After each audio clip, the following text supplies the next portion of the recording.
എൻ്റെ ഒരു നിസ്സഹായാവസ്ഥയാണ് ഞാൻ നിങ്ങളുടെ മുമ്പിൽ അവതരിപ്പിക്കുന്നത്. എന്നെ കണ്ടാൽ ഒരാണായി നിങ്ങൾക്ക് തോന്നുമെങ്കിലും ഒരു പെണ്ണായിട്ടാണ് എനിക്ക് തോന്നുന്നത്. സാരി ഉടുത്ത്, ചുരിദാർ ധരിച്ച്, ചുണ്ടു ചുവപ്പിച്ച്, മുടി കെട്ടി, റിബണിട്ട് നടക്കാനാണ് സത്യത്തിൽ എനിക്കിഷ്ടം. എനിക്ക് തോന്നുന്ന പോലത്തെ ഞാൻ മുടി വെട്ടും. ഞാൻ ചിലപ്പോൾ മുടി ഇവിടെ നിന്ന് ഇങ്ങോട്ട് വടിക്കും, ചിലപ്പോൾ ബാക്കിൽ നിന്ന് വടിക്കും. അതൊക്കെ ചോദിക്കാൻ നിങ്ങൾ ആരാ? ഞാൻ എൻ്റെ ഇഷ്ടമുള്ള രൂപത്തിൽ നടക്കും, ഇഷ്ടമുള്ള വേഷം സ്വീകരിക്കും. അതൊന്നും എന്നോടാരും ചോദിക്കാൻ വരണ്ട. എൻ്റെ കല്യാണത്തിന് മിഠായി കൊടുക്കൽ ചടങ്ങുണ്ട്. അപ്പോൾ കുറച്ച് മിഠായി ഭാര്യക്ക് കൊണ്ടുപോയി കൊടുക്കണതിൽ എന്താ പ്രശ്നമുള്ളത്? അതിലൊക്കെ ഇപ്പോൾ വലിയ ഗൗരവത്തിൽ പറയേണ്ട കാര്യമുണ്ടോ? ഞാൻ ആദ്യം വിചാരിച്ചത് 2 മിഠായി കൊണ്ടുപോയി കൊടുക്കാന്നാണ്. പിന്നെയാണ് ആലോചിച്ചത്, അവരുടെ വീട്ടിൽ കുറേ ആളുകളില്ലേ, ഓൽക്കൊക്കെ മിഠായി തിന്നാലോ. മാത്രമല്ല കല്യാണമല്ലേ, കല്യാണമാകുമ്പോൾ കുറച്ച് മിഠായിയൊക്കെ തിന്ന് എന്നിട്ട് വിവാഹ ജീവിതത്തിൽ കിടക്കാം. അതൊരു രസമല്ലേ, ഒരു വൈബല്ലേ അത്. അപ്പം ഞാൻ ഒരു ടവർ പോലെ മിഠായി ഉണ്ടാക്കി ഞങ്ങളെ വീട്ടിലെ കുറേ ആളുകളെയും കൂട്ടിയിട്ടാണ് അവളുടെ വീട്ടിലേക്ക് പോയത്. ക്യാമ്പസിൻ്റെ ഫ്രഷേഴ്സ് പാർട്ടി നടക്കുകയാണ്. എല്ലാവരും ഡാൻസ് ചെയ്യുന്നുണ്ട്. എനിക്ക് ഡാൻസ് ചെയ്യാനൊന്നും അറിയില്ല കേട്ടോ. മാത്രമല്ല ഡാൻസ് ചെയ്യുമ്പോൾ എന്തോ ഒരു ചമ്മലാണ്. പക്ഷെ എല്ലാവരും ഡാൻസ് ചെയ്യുമ്പോൾ എങ്ങനെ ഇപ്പം ഞാൻ ഡാൻസ് ചെയ്യാതിരിക്കുക? ഞാൻ ഡാൻസ് ചെയ്യൽ തന്നെയല്ലേ നല്ലത്, അതല്ല ഡാൻസ് ചെയ്യാതെക്കണോ? സാരല്ല, എല്ലാവരും ചെയ്യുമ്പോൾ ഞാനും ചെയ്യാം. നോക്കൂ, ഈ 4 സന്ദർഭങ്ങൾ, 4 വ്യക്തികൾ, 4 അവസ്ഥകൾ, 4 സംസാരങ്ങൾ, ഇതെല്ലാം കോമണായ ഒരു കാര്യമുണ്ട്. അതെന്താ കോമണായ കാര്യം? ഇതൊന്നും സ്വന്തം തീരുമാനപ്രകാരം ചെയ്യുന്നതല്ല എന്നാണ്. മറ്റാരുടെയൊക്കെയോ തീരുമാനത്തിൻ്റെ അടിസ്ഥാനത്തിലാണ് ഈ കാര്യങ്ങളൊക്കെ നാം ചെയ്യേണ്ടി വരുന്നത്. ഒരു കാര്യത്തിൽ നമുക്ക് ഉറപ്പുണ്ട്, നമ്മുടെ എല്ലാ തോന്നലുകളും നമ്മുടെ സ്വന്തം തീരുമാനമല്ല. നമ്മൾ വളർന്നു വരുന്ന സാഹചര്യങ്ങൾ, നമ്മൾ സ്ക്രോൾ ചെയ്തുകൊണ്ടിരിക്കുന്ന വീഡിയോകൾ ഒക്കെ. ഒരു ഹാമ്പറൊക്കെ കൊടുത്തിട്ടില്ലെങ്കിൽ എന്ത് കല്യാണമാണ്, എന്ത് നിശ്ചയമാണ്, എന്തുറപ്പിക്കലാണ്. ഹാമ്പറിലൊരു ഫോൺ വെച്ചു കൊടുത്തിട്ടില്ലെങ്കിൽ എന്ത് കാര്യമാണ് എന്നൊക്കെ നമ്മൾ ചിന്തിക്കുന്നത് നമ്മുടെ സ്വന്തം ചിന്തയല്ല, സാഹചര്യങ്ങൾ നമ്മളെ കൊണ്ടെത്തിക്കുന്ന ചിന്തകളാണ്. ഡാൻസ് കളിക്കാൻ അറിയില്ല എന്ന് എനിക്കറിയാം. 10 മിനിറ്റ് കളിച്ചാൽ ഞാൻ ക്ഷീണിക്കുന്നു അറിയാം, ഞാനല്ലാതായി മാറുന്നു അറിയാം. എന്നാലും എല്ലാവരും ചെയ്യുമ്പോൾ, എൻ്റെ ചങ്ങായിമാരൊക്കെ ചെയ്യുമ്പോൾ ഞാൻ അതിലെങ്ങനെ കൂടാതിരിക്കുക എന്ന ചിന്തയുണ്ടല്ലോ, ആ ചിന്തയാണ് ലിബറലിസം. ആ ചിന്തയാണ് ലിബറലിസം. ആഘോഷിക്കുകയാണ് ബർത്ത്ഡേ. അപ്പോൾ ഞാൻ തീരുമാനിക്കുകയാണ് ബർത്ത്ഡേ ഒരു വിഡിത്താണ്. എന്താ കാര്യം? അത് ഒരാൾക്കൊരു വയസ്സ് കൂടി എന്നറിയുമ്പോൾ അയാൾ മരണത്തിലേക്കൊരു വർഷം അടുത്തു എന്ന്. നമ്മൾ ഈ കാര്യം നമ്മുടെ കൂട്ടുകാരോട് പറഞ്ഞപ്പോൾ ആ കൂട്ടുകാരൻ നമ്മൾ തുറിച്ചൊരു നോട്ടം. ഒരു കേക്ക് കഴിക്കണേനാണോ ഇത്ര വലിയ പ്രശ്നം? എൻ്റെ വീട്ടിലേക്ക് ഭക്ഷണം കഴിക്കാൻ ക്ഷണിച്ചതിന് അത് വന്ന് ഭക്ഷണം തിന്നു പോകാന്നല്ലാതെ ഇജാതി ഡയലോഗുകളാണോ പറയണത് എന്നൊക്കെ അത്ഭുതത്തോടുകൂടി എല്ലാവരും നമ്മോട് ചോദിക്കും. അപ്പം നമ്മൾ തിരിച്ചറിയാം, വിഡ്ഢിത്തത്തിന് കൂട്ടുനിൽക്കാത്തതിൻ്റെ പേരിലാണ് എന്നെ അവർ തുറിച്ചു നോക്കുന്നത് എന്ന്. LGBTQ അംഗീകരിക്കാത്തവരാണ് നമ്മൾ. എന്തുകൊണ്ടാണ് LGBTQ അംഗീകരിക്കാത്തത്? അതൊരു തോന്നിയാസമാണ്, അതൊരു വിഡ്ഢിത്തമാണ്. ഒരാൾക്ക് ആണായി തോന്നുക, പെണ്ണായി തോന്നുക, ആണിനോട് ആണിന് അട്രാക്ഷൻ തോന്നുക, അതൊന്നും സ്വാഭാവികതയല്ല, അതൊക്കെ മാനസിക വൈകല്യങ്ങളാണ്. ഇതൊക്കെ എല്ലാവർക്കും അറിയണ കാര്യമാണ്. പക്ഷേ ഈ LGBTQവിനെ അംഗീകരിക്കാത്ത നമ്മെ ട്രാൻസ്ഫോബിക്കെന്നും ഹോമോഫോബിക്കെന്നും വിളിക്കുമ്പോൾ നമ്മൾ മനസ്സിലാക്കുക, വിഡ്ഢിത്തത്തിന് കൂട്ടുനിൽക്കാത്തതിൻ്റെ പേരിലാണ് എന്നെ ഇവർ ഇങ്ങനെയൊക്കെ വിളിക്കുന്നത് എന്ന്. ശരിയും തെറ്റുമൊക്കെ നമുക്ക് എങ്ങനെയാണ് തീരുമാനിക്കാൻ സാധിക്കുക? ആരാണ് യഥാർത്ഥത്തിൽ ശരികളും തെറ്റുകളും തീരുമാനിക്കേണ്ടത്? സമൂഹത്തിൻ്റെ ചിന്തകളാണോ ശരി തെറ്റുകൾ തീരുമാനിക്കേണ്ടത്? അല്ല. നമ്മുടെ തീരുമാനങ്ങളിൽ ശരിയും തെറ്റും ഉറപ്പിക്കേണ്ടത് ലോകരക്ഷിതാവായ റബ്ബ് സുബ്ഹാനഹു വ തആലയാണ്. എന്താണ് റബ്ബ് സുബ്ഹാനഹു വ തആലക്ക് മാത്രമാണ് അത് സാധിക്കുകയുള്ളൂ എന്ന് പറയാനുള്ള കാരണം? പ്രപഞ്ചത്തിലുള്ള ഏതു വസ്തുവും പ്രപഞ്ചത്തിൻ്റെ സ്വാധീനം അതിനുണ്ടാകും. പ്രപഞ്ചത്തിനപ്പുറത്താണ് ആര്? അള്ളാഹു. അള്ളാഹുവിന് പ്രപഞ്ചത്തിൻ്റെ സ്വാധീനം ഉണ്ടാകുമോ? കുട്ടിക്കാലത്തെ അനുഭവത്തിന്റെ സ്വാധീനം ഉണ്ടാകുമോ? ഏതെങ്കിലും വ്യക്തികളോടുള്ള ഇഷ്ടത്തിന്റെ പേരിൽ അനിഷ്ടത്തിന്റെ പേരിൽ അവരോട് അനീതി ചെയ്യുന്ന അവസ്ഥയുണ്ടാകുമോ? ഇല്ല. അപ്പോ പ്രപഞ്ചാതീതനായ റബ്ബിനു മാത്രമാണ് നന്മതിന്മകൾ യഥാർത്ഥത്തിൽ വേർതിരിക്കാൻ സാധിക്കുക. മാത്രമല്ല അല്ലാഹു സുബ്ഹാനഹു വ തആല അവൻ അലീമാണ്. അല്ലാഹു സുബ്ഹാനഹു വ തആല അവൻ ഹക്കീമാണ്. ഹക്കീമും അലീമുമായ റബ്ബ് സുബ്ഹാനഹു വ തആലയുടെ അടുക്കൽ നിന്നാണ് വിശുദ്ധ ഖുർആൻ അവതരിച്ചിട്ടുള്ളത്. തന്റെ 23 വർഷക്കാലത്തെ സുന്ദരമായ ജീവിതത്തിലൂടെ മുഹമ്മദ് മുസ്തഫ സല്ലല്ലാഹു അലൈഹി വസല്ലം നമ്മുടെ നബി, നമ്മുടെ മുത്തു നബി അത് നമുക്ക് പഠിപ്പിച്ചു തന്നു. മരണപ്പെടാൻ നേരത്ത് നമ്മളോട് പറഞ്ഞു, തറക്തു ഫീകും അംറൈൻ ലൻ തദില്ലു മാ തമസ്സക്തും ബിഹിമാ. നിങ്ങൾ മുറുകെ പിടിച്ചാൽ നിങ്ങൾ വഴികേടിലാവുകയില്ല. 2 കാര്യങ്ങൾ. ഏതാ അത്? ഒന്ന് കിതാബുള്ളയാണ്, അള്ളാന്റെ വേദഗ്രന്ഥമാണ്. 2 അത് റസൂലുള്ളയുടെ സുന്നത്താണ്. ഇത് 2ഉം നിങ്ങൾ മുറുകെ പിടിച്ചാൽ നിങ്ങൾ വഴികേടിലാവുകയില്ല എന്ന്. നമ്മെ സൃഷ്ടിച്ചത് ആരാ?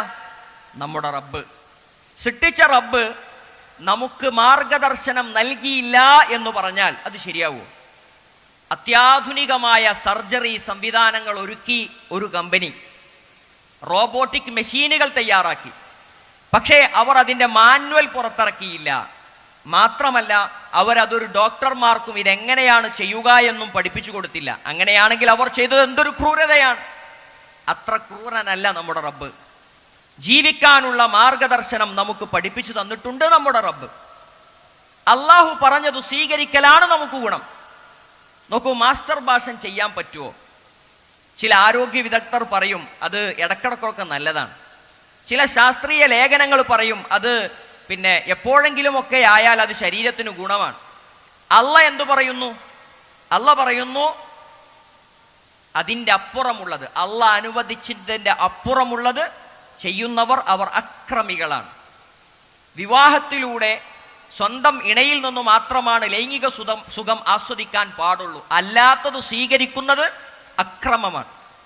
അതുകൊണ്ട് ശരീരത്തിന് ദോഷമുണ്ടോ? ഉണ്ട്. വിവാഹ ജീവിതത്തിന് അത് തടസ്സമാകുന്നുണ്ടോ? ഉണ്ട്. അത്തരം അനുഭവങ്ങളുള്ള ധാരാളം ആളുകൾ കൗൺസിലിങ്ങിന് വരുന്നുണ്ട്. അള്ള പറഞ്ഞത് സ്വീകരിക്കണോ? ശാസ്ത്രത്തിന്റെ പേരിൽ പുറത്തിറങ്ങിയ മാഗസിനുകളിലുള്ള ലേഖനങ്ങൾ സ്വീകരിക്കണോ എന്നത് നാം തീരുമാനിക്കേണ്ടതാണ്. അതിനപ്പുറമുള്ളത് ആഗ്രഹിക്കുന്നവർ അല്ലാഹു സുബ്ഹാനഹു വ തആലയുടെ കൽപ്പനകൾക്ക് ധിക്കാരം പ്രവർത്തിക്കുന്ന ആളുകളാണ്. നോക്കൂ, ഒരാൾക്ക് എപ്പോഴാണ് മാസ്റ്റർ ഭാഷൻ ചെയ്യാൻ കഴിയുക? എന്തെങ്കിലും ഒരു ട്രിഗർ പോയിന്റ് വേണം അതിന്. എന്താണ് മാസ്റ്റർ ഭാഷനിലേക്ക് പ്രചോദിപ്പിക്കുന്ന പോയിന്റ്? അത് അശ്ലീലമായ കാഴ്ചകളാണ്. ഫിസിക്കലാകാം, ഓൺലൈൻ ആകാം. പോണോഗ്രഫി അതിലേക്കുള്ള ഒരു പ്രധാന സൂചകമാണ്. നോക്കൂ, ഇത് വലിയൊരു ഇൻഡസ്ട്രിയാണ് എന്നറിയാത്തവരാണോ നമ്മൾ? പോണോഗ്രഫി വലിയൊരു ഇൻഡസ്ട്രി ആണെന്ന് അറിയാത്തവരാണോ? അതിൽ അഭിനയിക്കുന്ന സ്ത്രീ പുരുഷന്മാർ, അതിലുള്ള സ്ത്രീകൾ ഏതെങ്കിലും ഉമ്മമാരാണ്, സഹോദരിമാരാണ് എന്നറിയാത്തവരാണോ നമ്മൾ? അതിലുള്ള പുരുഷന്മാർ ഏതെങ്കിലും ആളുകളുടെ ഉപ്പമാരാണെന്ന് അറിയാത്തവരാണോ നമ്മൾ? അല്ല. അതിനടിമകളായി, എങ്ങനെയാണോ ലഹരി വസ്തുക്കൾക്ക് ഒരാൾ അടിമയായി പോകുന്നത് അതേപോലെ അടിമയായിക്കൊണ്ട് അഡിക്റ്റായി മാറി ഈ വമ്പൻ ലാഭമുള്ള ഈ ബിസിനസിന്റെ അവരുടെ കച്ചവട തന്ത്രങ്ങൾക്ക് അടിമകളായി ഉപഭോഗ വസ്തുക്കളായി മാറി അതിലേക്ക് പെട്ടുപോവുകയാണ്. ഇത് എന്നെ ചൂഷണം ചെയ്യുകയാണ്, എന്നെ അഡിക്റ്റാക്കി മാറ്റുകയാണെന്ന് വിചാരിച്ച് അതിൽ നിന്ന് വിട്ടുനിൽക്കുന്നതിന് പകരം ശാസ്ത്രീയമായി പ്രശ്നമൊന്നുമില്ലാന്ന് തെളിഞ്ഞതല്ലേ എന്നൊക്കെ ന്യായം പറയുന്നത് എത്ര വലിയ വിഡ്ഢിത്താണ്. അവിടെ നമ്മൾ റബ്ബിന്റെ നിയമത്തിലേക്ക് മടങ്ങലാണ് നല്ലത്.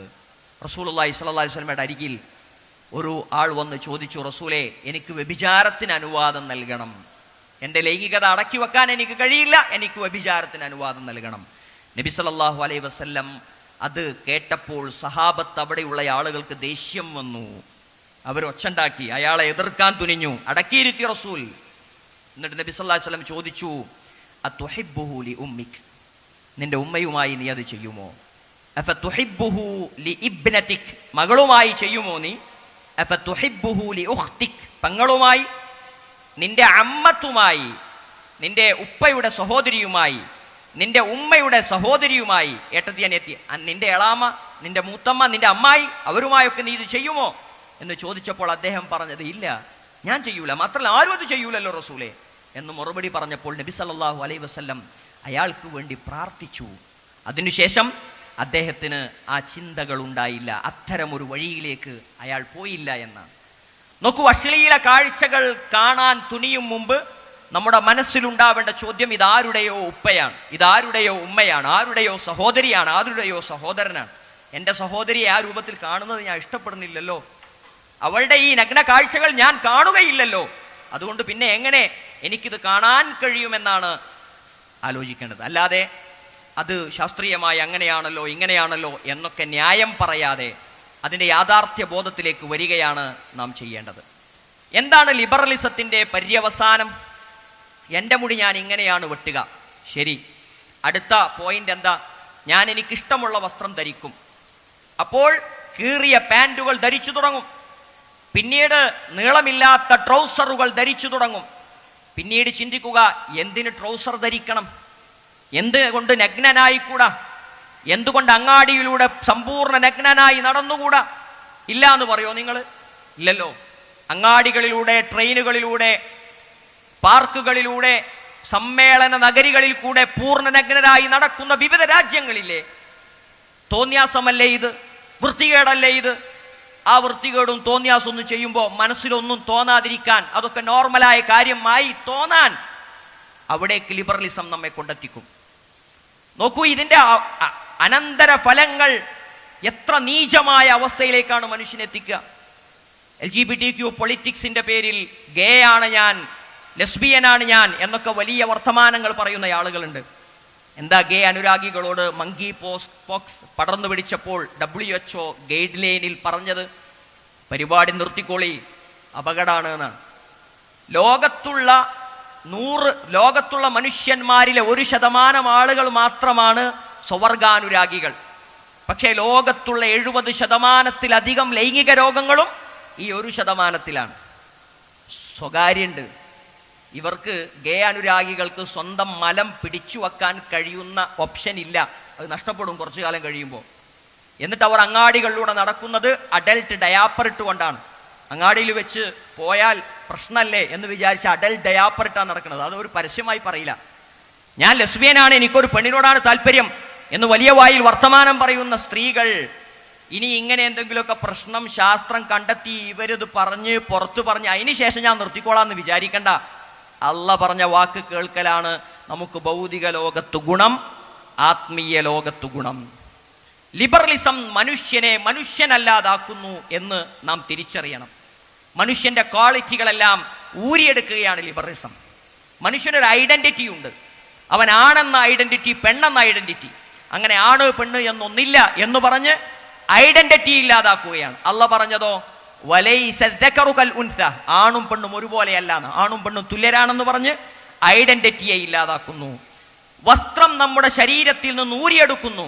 നിനക്കെന്താ ഇഷ്ടമുള്ള വസ്ത്രം ധരിച്ചാൽ നീ എന്തിനാ ഇങ്ങനെ ധരിക്കണമെന്ന നിയമം പാലിക്കുന്നത് എന്ന് പറഞ്ഞ് നമ്മളെ കൊണ്ട് വിവസ്ത്രരാക്കാനാണ്, നമ്മുടെ ഐഡന്റിറ്റി നഷ്ടപ്പെടുത്താനാണ് ലിബറലിസം ശ്രമിക്കുന്നത്.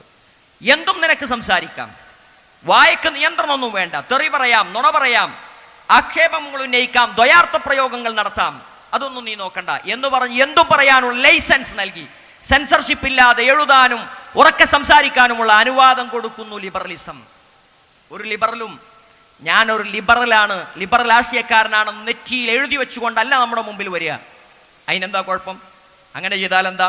അതിനെന്താ പ്രശ്നം? ഇങ്ങനെയായാൽ എന്താ എന്ന ചോദ്യങ്ങൾ നമ്മുടെ മനസ്സിലിട്ടുകൊണ്ടാണ് അവർ വരിക. കാഴ്ചക്ക് അങ്ങനെ ലിമിറ്റൊന്നും വേണ്ട. ഞാൻ കാണുന്നത് കൊണ്ട് നിനക്കെന്ത് ദോഷം എന്ന് ചിന്തിച്ചാൽ മതി എന്നാ പറയാം.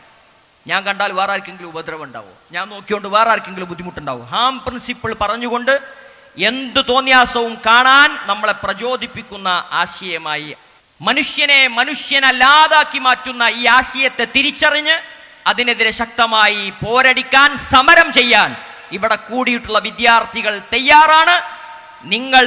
നമ്മൾ തയ്യാറാണ് എന്ന് ഈ കോൺഫറൻസ് ഉറക്കെ വിളിച്ചു പറയുകയാണ്. ഹോസ്റ്റൽ മുറിയിൽ എല്ലാവരും DJ പാർട്ടികൾക്ക് വേണ്ടി, മ്യൂസിക് നൈറ്റിന് വേണ്ടി പോകുമ്പോൾ പള്ളിയിലേക്ക് നടന്നു പോകുന്ന നമ്മെ നോക്കി ഒരു കൂട്ടുകാർക്ക് പറയാനുള്ളത് നീ വലിയൊരു മുത്തഖി, നീ വലിയൊരു നല്ല മനുഷ്യൻ എന്നാണെങ്കിൽ നമുക്ക് തിരിച്ചു പറയാനുള്ളത് ഞാൻ ഇങ്ങനെയായാൽ നിനക്കെന്താ എന്നാ നമുക്ക് ചോദിക്കാനുള്ളത്. സോ വാട്ട് എന്നാണ് നമുക്ക് ചോദിക്കാനുള്ളത്. ഭക്ഷണം ഒരുക്കി വെക്കുമ്പോൾ നമ്മളോട് കൂട്ടുകാർ പറയുന്നത് ഇത് എന്തിനാണ് ഏതിനാണൊക്കെ നോക്കണോ, വേണമെങ്കിൽ പോന്ന് പള്ള നിറച്ച് തിന്നാ പോരെ എന്ന് ചോദിക്കുമ്പോൾ ഇല്ല, എനിക്ക് എൻ്റെതായ നിയമങ്ങൾ, റബ്ബിന്റെ ഇഷ്ടങ്ങൾ അത് നോക്കിയിട്ട് മാത്രമേ ചെയ്യാൻ കഴിയൂ എന്ന് പറയുമ്പോൾ വേണ്ടെങ്കിൽ വേണ്ട എന്ന് പറഞ്ഞ് പരിഹാസത്തോടുകൂടി തിരികെ നടക്കുമ്പോൾ, നമ്മളെ അപമാനിക്കാൻ ശ്രമിക്കുമ്പോൾ നമുക്ക് ചോദിക്കാനുള്ളത് ഞാൻ ഇങ്ങനെയാണെങ്കിൽ നിനക്കെന്താ എന്നാണ് നമുക്ക് തിരിച്ചു ചോദിക്കാനുള്ളത്. വിവാഹത്തിന്റെ മുമ്പ് പല പേരിലും പല ആഘോഷങ്ങളും പല ആചാരങ്ങളും ഉണ്ടാക്കി, ഫോട്ടോ ഷൂട്ട് നടത്തി, സേവ് ദ ഡേറ്റ് ഉണ്ടാക്കി, ആളുകളുടെ മുമ്പിൽ നഗ്നത പ്രദർശനം നടത്തി, പഴഞ്ചൻ പോസിൽ ഫോട്ടോകൾക്ക് പോസ് ചെയ്ത് അത് ആൽബമാക്കി വീഡിയോ ആക്കി അത് കാണാനായി നമ്മളെ ക്ഷണിക്കുമ്പോൾ എനിക്കിതിലൊന്നും താല്പര്യമില്ല, അശ്ലീലത കാണാൻ എനിക്കിഷ്ടമില്ല എന്ന് നമ്മൾ പറയുമ്പോൾ നമ്മളെ അവർ പയഞ്ചനായി മുദ്ര കുത്തുന്നുവെങ്കിൽ നമുക്ക് ചോദിക്കാനുള്ളത് സോ വാട്ട്, ഞാൻ ഇങ്ങനെയായാൽ നിനക്ക് എന്താണോ എന്നാണ് നമുക്ക് തിരിച്ചു ചോദിക്കാനുള്ളത്. റബ്ബിന്റെ നിയമം പാലിച്ചുകൊണ്ട് അവന്റെ ഇഷ്ടത്തിനു വേണ്ടിയാണ് ഞാൻ എൻ്റെ മുഖമക്കനെ ധരിച്ചിട്ടുള്ളത്, ഇതെനിക്ക് അഭിമാനമാണ്, ഇതെനിക്ക് സുരക്ഷിതത്വമാണ്, ഇതെനിക്ക് നൽകുന്ന സംരക്ഷണം നിങ്ങൾക്ക് പറഞ്ഞാൽ മനസ്സിലാവില്ല എന്ന് നമ്മൾ പറയുമ്പോൾ നീ 6-ാം നൂറ്റാണ്ടിലെ അടിമയാണ് എന്ന് നമ്മളെ ആക്ഷേപിക്കുമ്പോൾ അവരോട് നമുക്ക് ചോദിക്കാനുള്ളത് സോ വാട്ട് എന്നാണ്. ഞാൻ ഇങ്ങനെയായാൽ നിങ്ങൾക്ക് എന്താ കുഴപ്പം എന്ന തിരികെ ചോദ്യങ്ങളാണ്. കോസ്മെറ്റിക്സിന് അടിമപ്പെട്ട് അതിൻ്റെ മുതലാളിമാർക്ക് അടിമകളായി ഞാൻ എൻ്റെ റബ്ബിന്റെ സൃഷ്ടിപ്പിൽ തൃപ്തനല്ല എന്ന് പറഞ്ഞ് അപമാനത്തോടുകൂടി ശരീരത്തിൽ പല നിറങ്ങൾ പുരട്ടി, മുഖത്ത് വെളുപ്പും ചുണ്ടിൽ ചുവപ്പും ധരിച്ചു നടക്കുന്ന ആളുകൾ നീയൊക്കെ ഇതൊക്കെ ട്രൈ ചെയ്യും, നീ ഇതൊക്കെ ഉപയോഗിച്ച് നോക്കെന്ന് പറയുമ്പോൾ എൻ്റെ റബ്ബ് എന്നെ നല്ല രൂപത്തിലാണ് പടച്ചത് എന്ന് നമ്മൾ മറുപടി പറയുമ്പോൾ നമ്മളെ സൗന്ദര്യമില്ലാത്തവരായി, സൗന്ദര്യബോധമില്ലാത്തവരായി മുദ്ര കുത്തുന്നവരോടും നമുക്ക് ചോദിക്കാനുള്ളത് സോ വാട്ട് എന്നാണ്.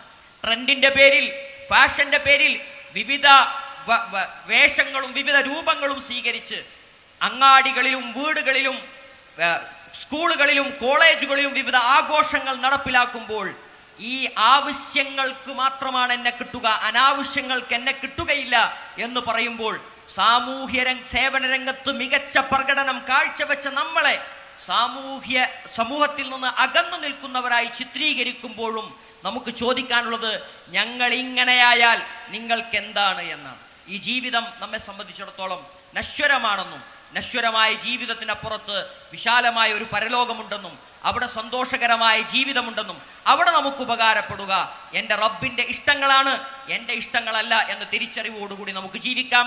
അള്ളാഹു നമ്മെ അനുഗ്രഹിക്കുമാറാകട്ടെ. അസ്സലാമു അലൈക്കും.